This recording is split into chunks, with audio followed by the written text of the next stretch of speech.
7h-9h, les matins de France Culture, Guillaume Erner. Bonjour Rebecca Zlotowski. Bonjour. Votre nouveau film « Une fille facile » sort aujourd'hui même en salle. Il est question d'été, de corps alanguis, de temps qui file et de passages initiatiques, mais aussi de choix. C'est une sorte de conte amoral, diront certains. Deux femmes, deux cousines, 16 et 22 ans, prennent des voies différentes. La première, adolescente, est une bonne fille, encore un peu enfant, alors que la seconde, interprétée par la célèbre Escort Girl, Zaya, à qui le jeu de la séduction ne résiste jamais, est la fille facile. Mais tout d'abord, on va revenir sur ce titre, fille facile. C'est généralement une expression péjorative. Pourquoi l'avoir utilisée ? Alors c'était une manière d'adresser un pied de nez avec un peu de malice quand même sur un stéréotype, un cliché, en reprenant un peu la phrase de Hitchcock, il vaut mieux partir du cliché que d'y arriver. Et je me disais, je crois que c'est une manière aussi de placer le spectateur immédiatement dans le préjugé qu'il va souhaiter ne pas épouser. En disant une fille facile associée à ce visage, qui est Zaya Dehar, c'est-à-dire en fait l'évidence, on place le spectateur, et puis moi aussi, dans la disposition immédiate de vouloir s'éloigner de son propre cliché. On parle du visage de Zaya, et il en est d'ailleurs très largement en question, de son visage, de son corps, des différentes opérations chirurgicales qu'elle est présumée avoir subies pour obtenir ce physique étrange. Pourquoi l'avoir choisi, Rebecca Zlotowski ? Disons que dans un projet de film, il y a toujours des chemins qui nous y mènent. Parfois, c'est une pensée, une idée, une image, un désir. Et puis, de temps en temps, c'est plutôt rare, c'est une actrice. Un visage, une femme, une rencontre. Dans ce cas-là, dans Une fille facile, c'est vraiment la rencontre qui a déterminé le projet du film. Après, moi, je la connaissais comme tout un chacun. Il y a eu une affaire de mœurs il y a une dizaine d'années. Ça me la rendait plutôt, moi, sympathique. J'avais l'impression que toutes les femmes qui sont victimes comme ça, d'opprobre, de curés dans l'espace public, ça me les rend plutôt touchantes. J'ai plutôt envie de me positionner de leur côté et de ne pas me placer dans la meute. Mais là, en la rencontrant, il s'est passé quelque chose d'assez particulier. C'est que je me suis dit, elle est un miroir tendu vraiment dans le contemporain. C'est un miroir face à beaucoup de névroses. C'est comme un produit inflammable. Quand on évoquait son nom, quelque chose se passait. Et il m'a semblé que c'était intéressant de questionner ça, sans innocence. Je pense qu'un metteur en scène peut pas embaucher un acteur, une actrice avec l'innocence de penser que c'est une surface de réfléchissante de son propre imaginaire. C'est pas vrai. Les acteurs, les actrices sont chargés de signification de leur film précédent. On n'embauche pas Catherine Deneuve sans penser à Jacques Demy et à Buñuel. On n'embauche pas, pour parler d'actrices que j'adore, Marina Foïs sans penser à son potentiel comique, à Robin des Bois. On n'embauche pas Zaya Dehar sans penser à son passé d'escorte et son rapport à la prostitution. Et l'idée, c'est de sortir victorieux de toutes ces significations. C'est ce que j'ai essayé de faire avec le film. Mais alors précisément parce que on se souvient donc de cette affaire de mœurs à laquelle elle avait été mêlée, des réactions. On disait à l'époque, ce n'est pas un destin souhaitable pour une femme. Pour une et femme on vous bien, connaît. pour une femme convenable. Alors justement, et on vous connaît comme une cinéaste féministe. Quelle est votre réaction par rapport à la fois à cette polémique qu'il y a eu à l'époque et puis aussi au choix que vous avez fait de la prendre comme actrice ? La polémique, je reviens pas dessus. Je pense que Zaya Dehar s'est exprimée dessus. En revanche, ça me plaisait effectivement de retendre de reposer la question aujourd'hui et de séparer finalement la question morale de la question esthétique. De se dire, chacun est libre de penser que le parcours de Zaya Dehar est libre de penser qu'il est nocif, qu'on n'a pas, que c'est pas souhaitable, que c'est pas un modèle pour tout un tas de raisons. En revanche, ce qui est certain, c'est que moi je voulais donner une voix à cette femme pour qu'elle n'en ait pas honte. Et je pense que ce qui est gênant, c'est qu'elle n'en retire pas de honte. Et ça peut être transgressif. On écoute un extrait de votre film « Une fille facile », Rebecca Zlotowski. Vas-y, laisse tomber. Venez, arrêtez, venez. Laisse tomber, tu vas passer des pubs. À qui tu parles, toi? Ouais, des pubs. Ah, tu parles à qui, toi? Là, toi, là. Qu'est-ce que ça? Vas-y, Ramsey, ta mère, casse-toi. Ah, toi, t'es un fou, toi, tu m'insultes de pute comme ça. Allez, fichez vos oursins, là, et arrêtez de me prendre la tête. Vas-y, fatigué, casse-toi de là. Ah, Sophia, il dit une insulte de pute, tu dis rien. Et alors? C'est grave. Une traite de clochard, et elle dit rien. Bande de baltringues. Des grands soupus. Regarde-moi. Qu'est-ce qui t'a apporté le mec là avec qui tu étais cette année? Comment il s'appelle déjà? Enzo? Ouais, alors? Je sais pas, de l'amour. Ouais, l'amour. Moi, l'amour, ça m'intéresse pas. Tout le monde s'intéresse à l'amour. Pas moi. Moi, ce que j'aime, c'est les sensations, l'aventure. Pour moi, les sentiments, ça compte pas du tout. Tu veux que je te donne un conseil? On doit jamais rien attendre. On doit tout provoquer par nous-mêmes. Tu comprends? Tu comprends? Une scène de votre film, Rebecca Zlotowski, une fille facile. Alors il faut imaginer cette scène baignée par le soleil de la Riviera. C'est un film d'initiation. Il y a donc deux jeunes filles de 16 et 22 ans. Elles sont donc aux prises avec des hommes qui résident dans un yacht. Il y a une question de différence sociale, peut-être même de lutte des classes. On en a parlé avec un face-à-face entre ces deux jeunes filles et ces deux hommes beaucoup plus riches qu'elle, avec une manière assez désillusionnée d'envisager la vie chez cette jeune fille jouée par Zaya. Je sais pas si... D'abord, on a entendu quand même sa façon de parler. Il faut juste rebondir sur... Ce qui est intéressant, c'est de parler d'un projet esthétique, quasiment poétique, en fait, que m'a proposé ce personnage, que m'a proposé cette actrice. Elle a dans la prosodie, dans la façon de parler, un phrasé anachronique, ultra littéraire, élégantissime, beaucoup de mystère, on ne sait pas vraiment d'où elle vient. Qui m'a fait penser à Rohmer, qui m'a fait penser à faire dialoguer le film avec la collectionneuse. C'est pour ça que vous entendez, qui est vraiment le grand film de Rohmer sur son regard sur l'émancipation sexuelle. Et qui est un film que j'aime beaucoup. Et avec là aussi une attention particulière au corps des femmes. Oui, puis une manière, sans les fétichiser, mais en faisant, parce que c'était quelqu'un qui venait de la littérature comme moi, des blasons, un blason. C'est-à-dire que oui, j'avais un plaisir à filmer le corps de Zaya Dehar et le corps de Mina Farid, mais aussi le corps des hommes. Parce que et ces hommes qui habitent ces yachts dont vous parlez, ces milliardaires, qui rejouent plutôt en mineur, je dirais pas la lutte des classes, mais une chronique de classe, un peu légère, qui rejoue la question de la domination, du dominant, du dominé, à l'intérieur même de sa propre classe. Ce qui m'a intéressé de travailler avec ce film, à regarder avec ce film, c'était que la violence des rapports de classe, elle était 10 fois plus forte à l'intérieur de sa propre classe entre des classes très, très clivées. C'est vraiment l'équipage du yacht qui regarde les filles avec mépris, à l'intérieur même des dominés et des dominants. Chez les deux milliardaires, il y a un factotum et un propriétaire, entre guillemets, Benoît Magimel, qui apporte sa mélancolie. C'est vraiment quelqu'un qui monnaie quelque chose aussi de lui, qui monnaie son savoir, qui monnaie son carnet d'adresses, son réseau, sa surface sociale. Et tout ça, en fait, c'est une espèce de circulation, qui est une circulation consentie, une mise en scène qui est la nôtre, qui est le monde dans lequel on vit, et qui sont, si on les regarde avec douceur, passionnants à raconter sur le temps d'un été. Et alors, justement, le fait de filmer le corps de Zaya, qui est un corps étrange, il est quasiment irréel. Félinien, une créature félinienne. Comment l'avez-vous filmé? Comment avez-vous choisi de le filmer, Rebecca Zlotowski? Alors, je pense que alors je sais, c'est aux exégètes. Après, c'est toujours difficile. Moi, je peux savoir comment j'ai souhaité ne pas la filmer. J'ai souhaité ne pas la filmer sans motiver le regard. Mais je ne souhaite filmer personne sans motiver un regard. Donc, de la même manière. Alors après, on s'amuse. Si vous m'amenez sur le terrain du male gaze et du female gaze, oui, je suis une Le female gaze, le regard féminin, parce que c'est une cinéaste féministe, vous-même, Rebecca Zlotowski, qui filme un corps qui est censé anticiper, répondre aux désirs masculins. Oui, est-ce qu'on peut dire les choses ainsi? Alors, et le susciter, non, je dirais que le film, enfin oui, en partie, film à gaze, ce serait comment en gros, redonner le statut de sujet à des objets. Voilà.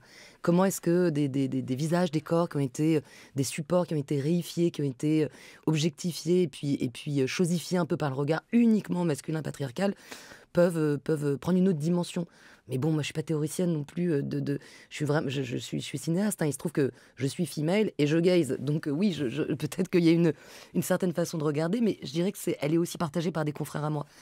En l'occurrence, il y a une responsabilité effectivement à filmer le corps des très jeunes femmes, le corps d'une femme et le corps d'un homme. Et si on le fait sans oublier sa libido, mais avec un peu de loyauté, eh bien on filme le corps de Benoît Magimel, de Nuno Lopez, d'une manière, je sais pas, contemporaine, différente, séduisante. Et pareil avec Zaya, c'est-à-dire on peut utiliser les codes du clip, en gros, basculer comme un scanner la caméra des pieds, en passant par la cambrure des reins, qui a l'air spectaculaire, et jusqu'au bout des seins. Mais il faut aussi le montrer d'une autre manière. On va écouter un autre extrait de votre film Une fille facile, Rebecca Zlotowski, où justement il est question de chirurgie esthétique. Je peux vous poser une question franche? Bien sûr, bah oui. Mais bon, vous me dites si vous la trouvez indiscrète. Ah non, pas du tout. T'as quel âge? 22 ans. Ouais, c'est ce que je pensais. Mais c'est fou ça quand même. Qu'est-ce qui est fou? Ben, je ne sais pas faire autant de chirurgie esthétique. À ton âge, je comprends pas en fait. Je te trouve très jolie pourtant. Non? Bah merci. Pourquoi merci? Bah, de dire que je suis jolie, c'est... Oui, c'est gentil. Mais vous aussi, vous êtes tellement belle. Merci. Et c'est peut-être parce que je touche pas mon visage. C'est peut-être ça. Lutter, je trouve que ça, c'est pathétique. C'est comme si je refusais la mort, tu vois. En plus, sincèrement, j'ai l'impression que ça a vieilli. Non? Vous trouvez pas? Pathétique? Non. Moi, je trouve ça plutôt touchant. Touchant. Ouais. Ouais. J'aime beaucoup votre maison, elle est vraiment belle. Ah, c'est gentil, merci. En fait, c'est mon rêve d'avoir la même chose à votre âge. Il fait chaud, non? Est-ce qu'on peut aller se baigner? Bah évidemment, Parce que profites-en. là, j'ai vraiment chaud. Bah évidemment. Mais tu veux pas te baigner toi aussi? Non, monsieur. Et la scène se termine, Rebecca Zlotowski, avec Zaya seins nus. C'est une scène qui résume différents antagonismes de classe, puisque Clotilde Courreau, dont on a entendu... Enfin, elle se déboutonne, mais elle finit pas seins nus la scène, elle finit sur Clotilde Courreau, Benoît Magimel et Mina Farid. Mais votre œil est peut-être gardé. On voit la nudité Oui. de Zaya, vous la montrez, Rebecca Zlotowski ne le niait pas. Bien sûr. Et il y a différents antagonismes qui sont présents. Il y a un antagonisme de classe, un antagonisme d'âge qui est rappelé par ces deux personnages, et une scène aussi de semi-humiliation sociale, ou de tentative d'humiliation sociale, puisque Clotilde Courreau, en tant que Zaya, le personnage de Zaya, évoque Marguerite Duras et fait mine de contester le savoir que Zaya aurait de l'œuvre de Duras. Et elle la Zaya mouche un peu. Ouais. Mais en tout cas, on voit effectivement ce personnage mystérieux et les réactions qu'elle suscite, réactions d'animosité. Oui, bah, vous l'évoquiez un petit peu au début de cette interview. Je pense que il y a une, ça m'intéresse la violence que peut susciter un corps. C'est quand même rare. Il y a peu d'actrices, d'acteurs, de personnes qui peuvent susciter des émotions aussi contradictoires. Elles sont dignes d'être adressées. Là, dans cette scène. Vous parliez de chirurgie esthétique, je trouve ça parfois... c'est intéressant de raconter un moment... C'est Clotilde Courreau qui en parle. Clotilde Courreau, oui, mais même vous, au début, quand vous présentiez l'actrice Zaya Dehar. Donc, il y a une façon de regarder sans hypocrisie, mais sans hypocrisie des deux côtés. C'est-à-dire, oui, il y a des gens qui appartiennent à leur époque, c'est-à-dire qui peuvent trafiquer leur visage, trafiquer quelque chose, mais d'une manière ni plus ni moins que la bourgeoise, la grande ou la grande bourgeoise, qui essaye de le faire d'une manière très discrète et très invisible. Et de l'autre côté, sur la question du patrimoine associé à la sexualité, il y a, dans la scène, Clotilde Courreau incarne une grande bourgeoise qui habite une maison, une propriété démentielle, affolante en Italie, et qui manifestement a fait un beau mariage et qui serait l'origine de son patrimoine. Et en face, cette jeune femme qui, elle, profite de son plaisir un été et qui prend les cadeaux qu'on lui donne parce que ça coûte peu à ceux qui les donnent et elle les prend volontiers. Donc elle se situe où, en fait, la barre de ce qui est acceptable, et c'est où la question de la morale? Et est-ce que c'est une jeune femme qui aurait envie de s'acheter un sac, ou est-ce que c'est une femme qui le vendrait dans une publicité, mettrait son talent de comédienne au service de la vente d'un sac? Et cette circulation-là des richesses, et cette circulation-là du libéralisme. Donc voilà, il faut ce qui est beau, c'est de se poser les questions. Et si les points d'interrogation sont posés, c'est pas mal. Et justement, si il y a un monde aussi désillusionné chez Zaya, est-ce une manière aussi de ne pas répondre à la contrainte, au patriarcat, bref, de ne pas rentrer dans le système où on aimerait la faire entrer? C'est certain, dans tous les cas, je pense que le personnage de Sophie est un personnage libre et qu'il est porté par une actrice libre. Et que là, il y a une part de transgression qui est associée, je pense, moi c'est mon point de vue, plus à la sexualité. Je crois que c'est vraiment dans cette idée de ne pas avoir honte de la sexualité, fut-elle transgressive qu'elle a portée, tarifée, inacceptable pour plein de raisons, moralement pour beaucoup.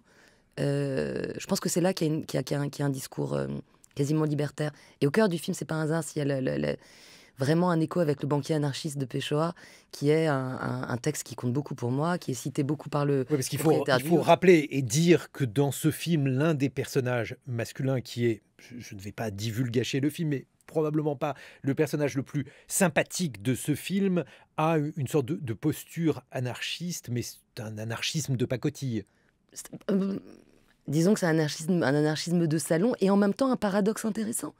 Je ne sais pas si c'est uniquement de pacotille, parce qu'évidemment, c'est un collectionneur ultra friqué qui est coté en bourse. Donc c'est l'enjeu d'une conversation entre la poire et le fromage, dans ces endroits splendides qui rappellent un peu la conversation.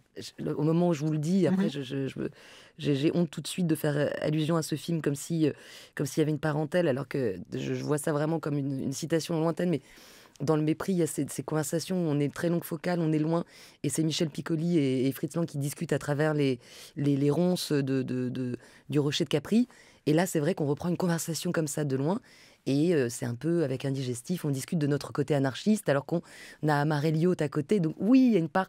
Il y a un parallélisme avec Le Mépris. Le mot, c'est l'indécence, en vrai. Il y a une part d'indécence. Et ce qui me plaît, c'est qu'il y a une part d'indécence chez Zaya Dehar et une part d'indécence chez eux. Mais puisque vous évoquez Le Mépris, et qu'on peut y songer, puisque le personnage joué par Zaya a été rapproché de celui de Brigitte Bardot, il y a bien évidemment la lumière, la Méditerranée, bref, beaucoup de points communs avec Le Mépris, et puis justement les antagonismes qui sont au cœur du Mépris et au cœur de votre film, avec une question peut-être lancinante: qui domine qui? Puisque là aussi, c'est une question à laquelle il est difficile de répondre, Rebecca Zlotowski. Dans le meilleur je sais pas. Dans le meilleur des cas, si on parle d'amour, dans un couple, dans le meilleur des cas, c'est plutôt alternatif, comme en physique, un courant qui s'inverse. Un jour, quelqu'un nous domine, et puis l'autre, le lendemain, c'est nous. Enfin, si on veut voir ça comme un rapport de force, mais j'imagine que les rapports peuvent être plus doux. C'est pareil dans la vie. Idéalement, quand on possède toutes les armes, on accepte de se laisser dominer un jour, mais le lendemain, on prend le dessus sur autre chose. J'ai l'impression que, in fine, en tous les cas, c'est ce que le conte... Ce conte qui est comme une carte postale, qui est léger, comme une plume aussi. Ce qu'il essaye de raconter en tous les cas, c'est qu'in fine, je crois que l'argent gagne. Oui, parce qu'il y a un antagonisme dans ce film, Une fille facile, votre film qui sort en salle aujourd'hui, Rebecca Zlotowski, entre les rapports de domination de sexe et les rapports de domination de classe, et puis d'autres rapports de domination qui se glissent, comme la beauté, la jeunesse aussi, qui est une forme d'injustice absolue, parce qu'on voit ce corps irréel qui est avant tout le corps d'une jeune femme. Il n'est pas si évident que ce soit les rapports d'argent qui dominent. Qui triomphent à la fin. En tous les cas, moi, c'est mon point de vue, mais après, ce qui est intéressant, c'est que le film m'appartient plus.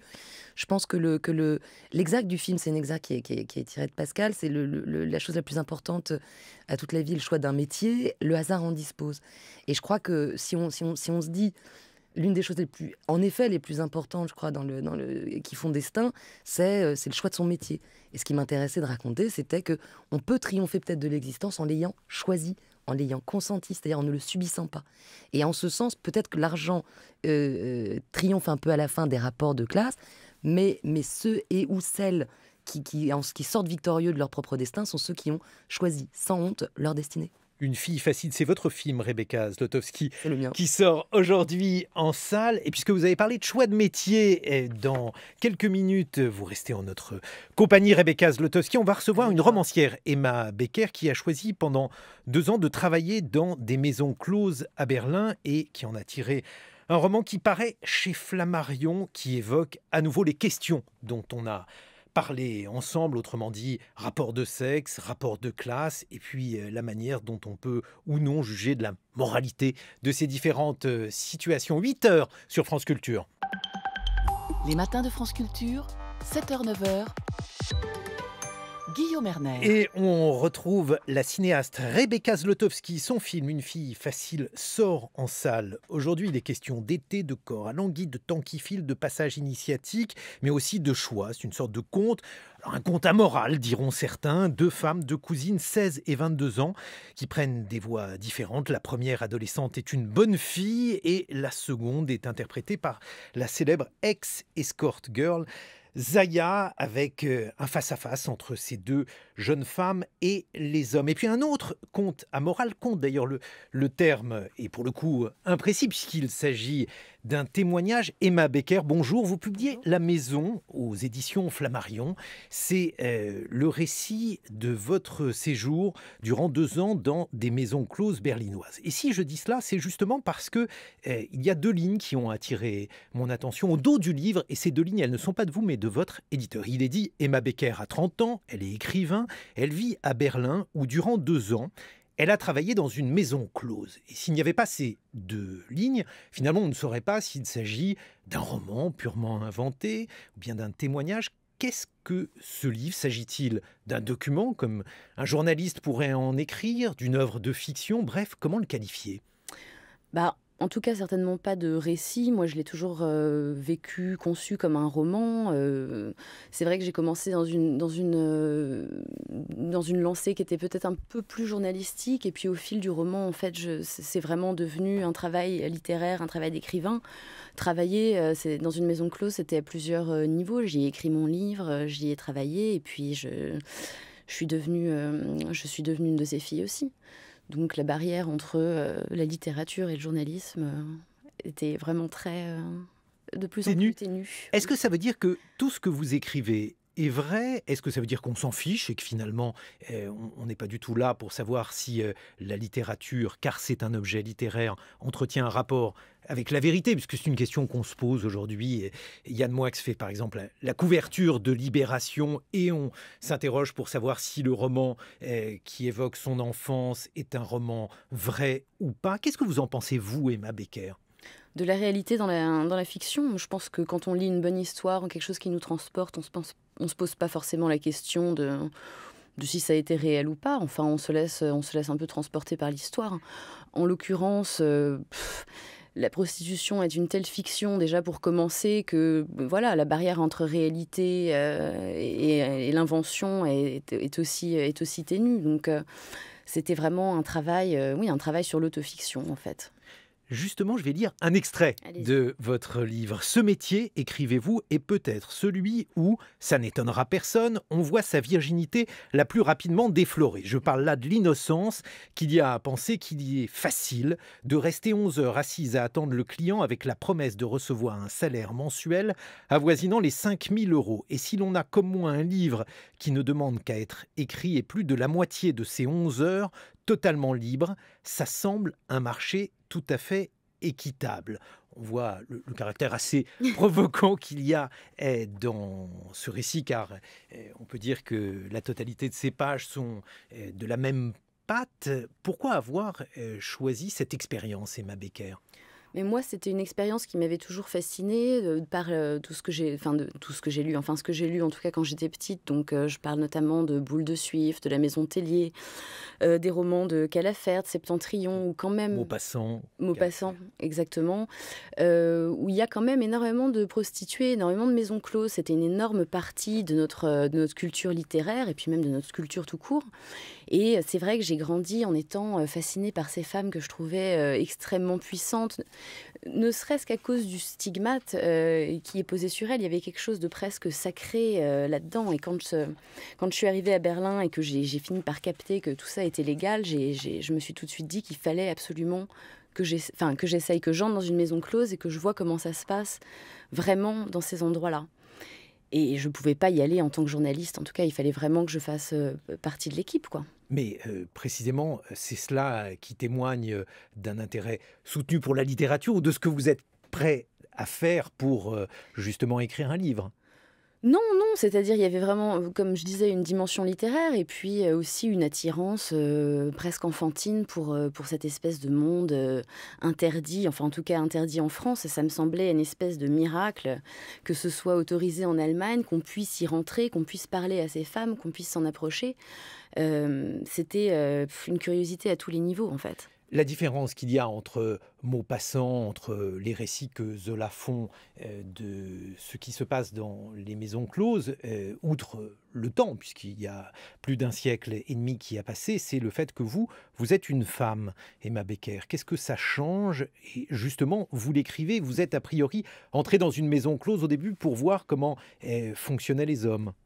Oui, mais c'est ça, j'ai passé la moitié de ma vie, enfin la grande partie de ma vie à penser vraiment que j'écrivais sur les hommes. En fait, je m'aperçois que les hommes sont plutôt accessoires dans mon parcours. C'est vraiment les femmes, les femmes qui me fascinent. La différence entre le regard d'un homme sur le bordel et le regard d'une femme, elle est essentielle, parce que les hommes sont jamais que des clients, et ce sont les femmes en fait qui font cette maison, enfin celle dont je parle, et d'une manière générale, les maisons closes sont tenues par des femmes, pour des femmes. Enfin, c'est comme ça que ça devrait l'être. Et il me semblait que dans toute cette littérature assez fournie sur les maisons closes et sur les prostituées, il manquait quand même le truc essentiel, c'est-à-dire la perspective d'une fille qui travaille là-dedans, qui est au contact des hommes, de l'ordure, des hommes, de la faiblesse, des hommes, de la beauté aussi des hommes au quotidien. Qu'est-ce que vous avez appris justement sur l'humanité en travaillant dans une maison close, Emma Becker ? Énormément de choses. Enfin, je vais peut-être commencer déjà par la vulnérabilité des hommes, enfin, qui est quelque chose qu'on a tendance un peu à oublier au jour le jour. Mais quand on est comme ça, en contact avec des hommes quotidiennement, on s'aperçoit qu'en fait, le sexe, dans une certaine mesure, est assez accessoire. Ce que les hommes recherchent, surtout, c'est la proximité des femmes. C'est la possibilité d'être écoutés par des femmes quand ils ne le sont jamais au quotidien. La possibilité... Pourquoi ne le sont-ils jamais au quotidien ? Tous les hommes n'ont pas la chance d'avoir des femmes qui les écoutent, qui prennent soin d'eux, qui sont gentils avec eux. Et je pense que cette tendresse qui manque est quelque chose de très abrasif. Et que plus que le contact physique ou que l'orgasme ou que le fantasme, les hommes recherchent vraiment la proximité des femmes, même si c'est en payant. C'est ce qu'il y a d'ailleurs de paradoxal dans La Maison, l'ouvrage que vous publiez, Emma Becker, chez Flammarion, c'est que finalement, la scène de sexe peut-être la plus crue, c'est celle que vous décrivez avec votre petite amie. Oui, je trouve, merci de le noter, je trouve qu'il y a assez peu de scènes, disons, salaces. Je trouve que celle-là est peut-être la plus intime, effectivement, parce que le sexe qu'on rencontre d'une manière générale au bordel est selon mon expérience, quelque chose d'assez plat. Quelque chose qui n'a rien à voir avec ce qu'on s'imagine, nous, quand on a lu ça, ou quoi, alors des fantasmes invraisemblables. Pas du tout, c'est quand même très classique. Ça porte vraiment sur l'envie qu'ont les hommes de toucher une autre femme que la leur. Et justement, l'écriture de l'intime, puisque c'est vous qui prononcez le mot, lorsque vous faites entrer le lecteur dans ce roman, il est d'abord question de votre enfant, c'est lui qu'on découvre, puis ensuite d'une scène intime avec votre petite amie à qui vous offrez, entre guillemets, une autre femme. C'est ainsi que débute votre livre. Qu'est-ce que ça fait d'écrire, de livrer son intimité à ces lecteurs, des lecteurs que l'on ne connaît pas, Emma Becker ? Après, l'intimité, ça dépend où on la place. Moi, personnellement, c'est plutôt quelque chose qui me fait vivre, de pouvoir raconter comment j'ai vécu une expérience donnée à un moment donné. Pour moi, c'est quand même ça le but de la littérature, c'est qu'en lisant un livre, le lecteur va se sentir d'un seul coup moins seul avec ses préoccupations et proche de l'auteur, et que à un moment donné, il se dira, voilà, là on m'a compris, là je me suis senti compris, j'ai l'impression d'avoir été moins seul à ce moment-là. Le but de la littérature, en tout cas de votre littérature, c'est aussi de composer un tableau qui n'est pas seulement un tableau informatif. Par exemple, chaque chapitre porte le titre d'une chanson. Il y a par exemple Breeze Blocks d'Al-G. On ne connaît pas toujours toutes ces chansons. On ne comprend pas toujours pourquoi vous avez choisi ces différentes chansons pour illustrer les différents chapitres. Mais ce n'est pas seulement un ouvrage d'information, Emma Becker. Ah non, pas du tout. D'ailleurs, le travail est plutôt sur la féminité, enfin sur ma féminité à moi, mon évolution en tant que femme. Après, puisque vous le soulignez, les chansons que je mets en exergue sont des titres que je passais quand je travaillais à la maison. Je m'étais fait toute une playlist qui contribuait à me faire sentir aussi chez moi dans ces chambres-là. Donc, plus qu'un ouvrage d'information, d'ailleurs, je ne pense pas vraiment que ce soit. Si c'est un ouvrage d'information, c'est plutôt sur ce que ça fait d'être une femme et comment ça varie et comment les couleurs que ça prend selon les années qui passent. Je parlais du caractère provoquant de votre livre, notamment, pas uniquement, mais notamment parce qu'on se dit que c'est une expérience qu'on ne souhaite pas pour ses proches, qu'on n'a pas envie d'entendre quelqu'un dire qu'il va vivre cela, parce que prostituée, c'est a priori un métier que l'on considère comme étant dégradant, humiliant. Vous ne parlez pas de cela, ou à peine, Emma Becker ? Non, c'est-à-dire j'effleure quand même le ras-le-bol des hommes, la fatigue, tout ça, mais... Et celui des femmes. Et celui des femmes, exactement. Oui, mais c'est là-dessus que j'aimerais vous entendre. Sur le ras-le-bol des femmes, vous Oui. voulez dire c'est-à-dire que, oui, c'est pas un métier comme les autres dans la mesure où on est payé à livrer notre intimité, c'est-à-dire à faire de la place à ces hommes, à se faire une petite place dans leur vie. Donc forcément, oui, on ressort de là plus vidé qu'avec n'importe quel boulot physique. C'est-à-dire que ça demande une énergie mentale qui est phénoménale, mais qui, pour moi, n'est pas très différente du ras-le-bol de n'importe quelle personne qui travaille quotidiennement dans un bureau à faire un boulot qui l'emmerde. Moi, j'étais contente de me lever le matin. Mais pour beaucoup d'individus, beaucoup de personnes, beaucoup de féministes, mais pas uniquement, l'abolition de ce métier est considérée comme étant une priorité. Qu'est-ce que vous en pensez, Emma Becker? Je pense que c'est une imbécilité complète. Il me semble que là où on en est... La prostitution a toujours existé, elle existera toujours. Maintenant, le choix qu'on a, c'est est-ce qu'on fait semblant que ça n'existe pas et on se retrouve avec des femmes qui travaillent dans des conditions abominables, ou est-ce qu'on décide d'être un peu adulte et de faire en sorte que ces femmes aient les moyens d'exercer leur métier dans des conditions décentes et sans le stigmate perpétuel? Qu'est-ce que vous en pensez, Rebecca Zlotowski? Quelle programmation scandaleuse sur France Culture ce matin. Je suis évidemment très intriguée et intéressée à lire votre roman, Emma Becker. Moi, ce que j'en pense, je ne me place pas du côté du sujet de société. Je ne pense pas que le roman d'Emma Becker, tel qu'elle le relate, tel qu'elle le témoigne aujourd'hui, se place non plus.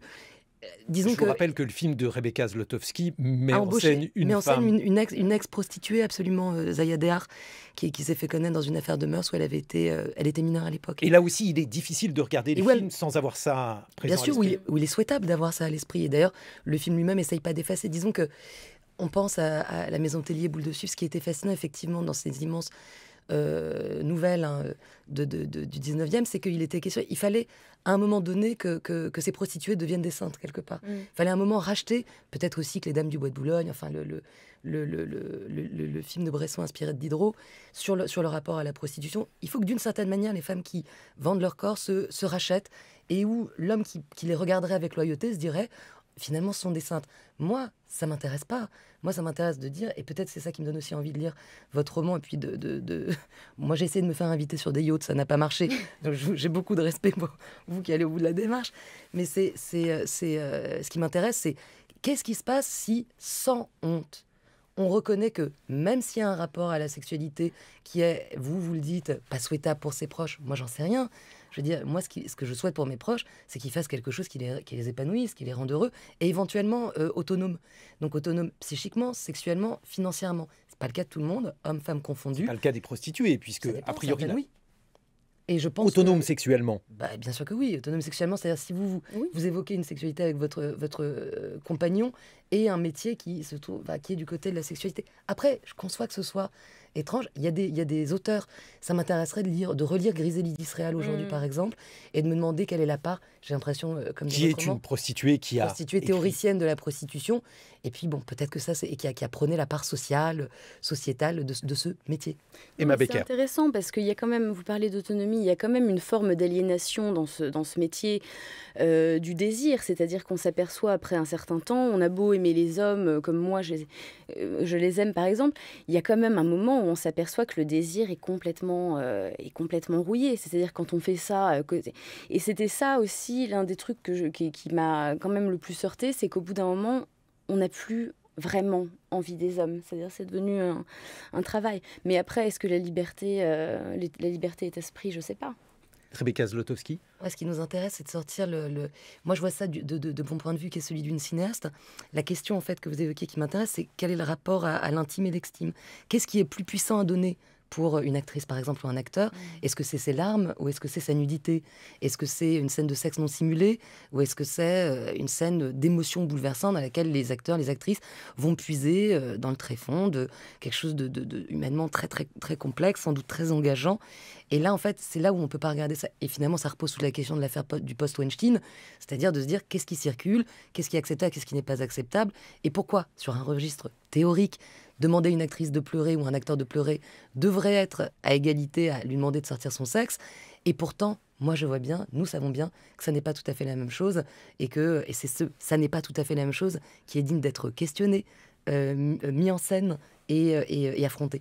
encore, Kema Becker, dans votre livre La Maison, il est finalement question d'une sorte de comédie humaine. Alors le sexe y a sa part, bien entendu, puisque cela se déroule dans une maison close, mais vous faites des portraits d'hommes et de femmes, non pas uniquement dans les circonstances où ils feraient l'amour, mais plus généralement dans leur manière d'appréhender leur vie, leurs angoisses existentielles et les manières assez improbables qu'ils ont de tenter d'y remédier, parce que finalement c'est une humanité un peu, même très largement désenchantée et mélancolique que vous décrivez. Oui, oui, c'est vrai qu'il y a une forme de désenchantement, mais en même temps, cet enchantement revient quand on s'aperçoit que les filles ramènent les hommes à la maison après le travail et les hommes ramènent aussi les filles à la maison.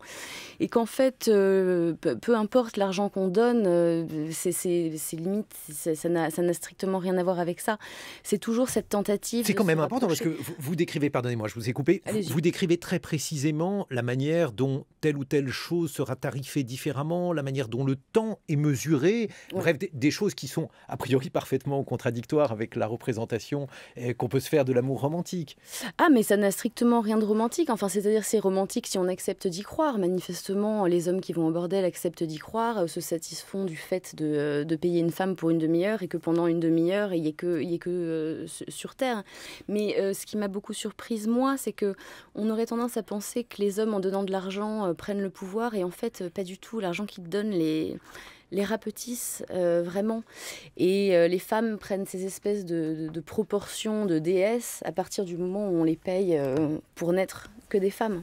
C'était pour ça une expérience assez intéressante au niveau de la féminité. Rebecca Zlotowski, là aussi dans le fait d'avoir une vision désenchantée, puisqu'on l'évoquait tout à l'heure dans votre film Zaya Dehar, fait part de sa perplexité face à l'amour. Ça n'est pas véritablement quelque chose dont elle considère qu'il anime la vie. Est-ce que ça n'est pas là aussi un trait d'époque de montrer des individus qui ne croient plus dans la part romantique de l'existence? Peut-être qu'il y a une part. Alors moi, je pense que je dirais plutôt qu'ils ont une foi dans la dimension vitaliste de la sensation, de l'excitation, de la libido libinale. Il faudrait le voir un peu plus à... Moi, j'aime les récits optimistes. Hein. Donc, l'idée, c'était pas de raconter... pour qui verra le film aujourd'hui ou dans les jours à venir, c'est pas du tout un personnage cynique. Il n'y a pas de cynisme dans le personnage incarné par Zaya Dehar dans le film. En revanche, il y a du contemporain à l'idée que non, c'est plus une figure de jeune fille qui attend l'amour. C'est plutôt une figure d'une jeune femme qui suscite du désir et qui va chercher son plaisir, et qui va chercher de l'excitation et qui traverse la vie comme une aventurière et comme une aventure. Je me place plutôt de ce côté-là. Si ça passe par un discours un peu atypique, qui renouvelle un peu quand même aussi un discours très attendu sur à quoi rêvent les jeunes filles et ce qu'elles pensent à l'amour, etc., on peut quand même aussi envisager qu'il y a d'autres choses. Il y a d'autres choses qui la traversent, et notamment du côté du corps. Une dernière chose, c'est on parle beaucoup de sexualité, de prostitution concernant Zaya Dehar. Moi, je pense que si on sépare les hommes de leurs œuvres, si on demande à séparer les artistes de leurs œuvres, il faut aussi arriver à concevoir cette femme comme elle a un passé de prostituée, elle le revendique sans aucune honte, peut-être même qu'elle continue, elle aurait le droit, mais dans mon film, c'est une artiste, c'est une actrice. Et justement, lorsqu'on parle d'expérience, parce que vous, c'est effectivement de la littérature de l'expérience, Emma Becker, puisqu'à la différence j'allais dire la différence de Maupassant, non, puisqu'il s'était largement documenté sur les bordels qu'il fréquentait assidûment. Mais là, vous avez fait plus que vous documenter, puisque vous avez incarné une prostituée.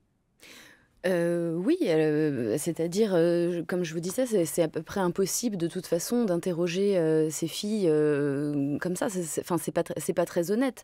Il me semblait quand même... Mais je parlais pas sur la méthode, je parlais, vous, sur le plan quasiment existentiel, le fait d'écrire et d'avoir une expérience complète de l'écriture, puisque c'est ce que vous proposez dans La Maison. Mais c'est plutôt une expérience complète de la féminité, c'est-à-dire que je trouve qu'être une femme, c'est un état qui est tellement passionnant que pouvoir en accumuler toutes les facettes et les d'écrire. Enfin, pour moi, c'est ça le challenge aujourd'hui, c'est d'écrire plus sur les femmes de manière plus complète, sous toutes les formes que ça peut prendre.